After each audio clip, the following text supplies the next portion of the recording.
Today we're talking about tenacity and perseverance. All right, for you to be able to achieve whatever that goal is, it is going to require from you to have a relentless tenacity and perseverance to steamroll over any and every obstacle which comes your way. And there's always going to be obstacles.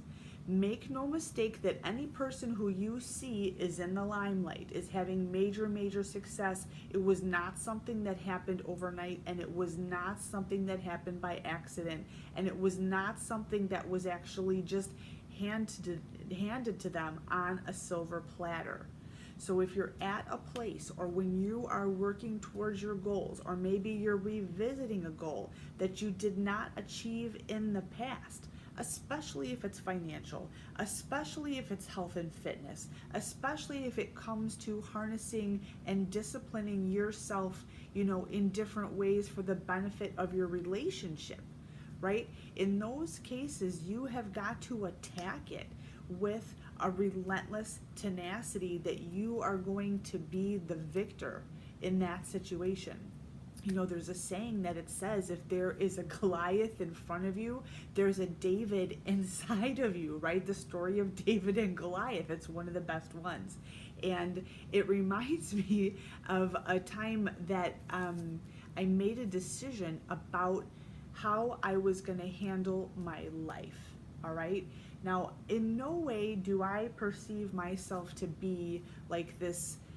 I don't think that I've arrived. Let me put it to you that way. Like, there's been goals that I've achieved, and that's all fine and good.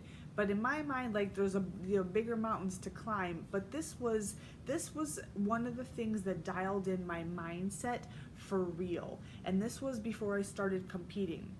That I took a nursing contract in New York. A friend of mine, Jackie, and I, we went to New York and we took a contract in the emergency room up in Long Island. And what happened is the apartment that we were placed into. So a nursing agency will move you, they put you up in housing, and you just go work in a hospital for a short period of time. And the first place that we lived was Queens, and it was an older apartment. And just like all big city apartments, whether it's New York or Chicago or wherever you are, I'm pretty sure that it's a general understanding that roaches live in the building. It's whether or not they inhabit your unit, but for the most part, the roaches are in the walls, of the particular building. And what happened was, shortly after we moved in, it was either the guy who lived upstairs or downstairs, I forget, he started having his bathroom remodeled. And so when they were, yanking the tile off the walls, and they're, banging on the pipes and doing all this stuff, they displaced a bazillion roaches, and they all came into our apartment. And at first it was one or two, and then it was if you ever saw the movie Creepshow, do you remember that thing? Where there was roach infestation. I'm itching now thinking about this. There were literally roaches everywhere. And we had the exterminator from the building come in, and he sprayed, and that didn't do anything for them things. And then they came back and they bomb fogged the place. I'm totally itching. And we had to evacuate while they did that bomb fog. And we were gone for a full 24 hours. And when we came home, there were a bazillion roaches dead everywhere. They were turned upside down, they were on their back, their legs were all shriveled, they were all drying up. And we got home at night, we decided that we were going to go to sleep, and that we would wake up in the morning and get rid of all the roaches, and then do a major antiseptic over the whole entire apartment so we could actually live there. Well, I remember I was sleeping in a sleeping bag, on top of the bed, and I didn't want to touch anything. And I woke up early in the morning. I hate bugs, but Jackie hates bugs way worse than me. So I decided that I was going to wake up and at least get rid of the bugs, and then she and I would clean everything. And this is what happened.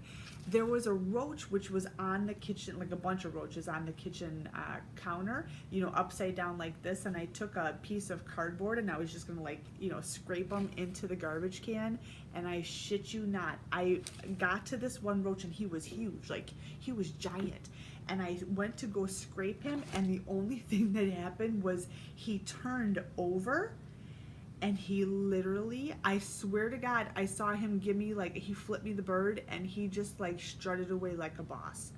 It's like two thoughts. Number one, I can't stay here anymore. I'm like itching everywhere. But number two, I want to be like that roach, like for real. No matter what comes my way, no matter how many things come at me and try to freaking kill me, I'm going to be able to turn back over and flip whatever it is, the bird, and freaking strut away like a freaking boss. And that was how I came up with the perseverance credo.